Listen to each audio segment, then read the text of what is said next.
This video, you'll learn how to make a Notion page public. This process allows you to share your Notion content with anyone, making it accessible without requiring a Notion account. Start by opening your preferred web browser, such as Google Chrome. Once the browser is open, you will need to navigate to the Notion website, type notion.so into the address bar and press enter on your keyboard. Once the Notion homepage loads, you will see various options. If you're not logged in, you will be prompted to sign in with your Notion account.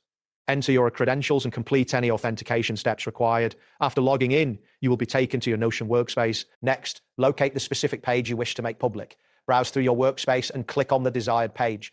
You will recognize the correct page when its content is displayed in the main viewing area of the interface. After this, look for the Share button located in the upper right corner of the Notion interface. Click on this button to reveal sharing options. A sidebar will appear on the right side of the screen, displaying the share settings for that page. In the sharing options sidebar, find the section labeled General Access. Click on this section to expand it. This area will allow you to adjust the visibility settings for your page. Next, you will notice a drop-down menu. Click on this menu to reveal different access options. You will see various settings that control who can view the page. Select the option labeled Everyone at your workspace name. This setting allows anyone with the link to access your page. After selecting this option, a confirmation may appear indicating the change in access settings. Now click on a blank space within the sidebar to ensure the selections are registered.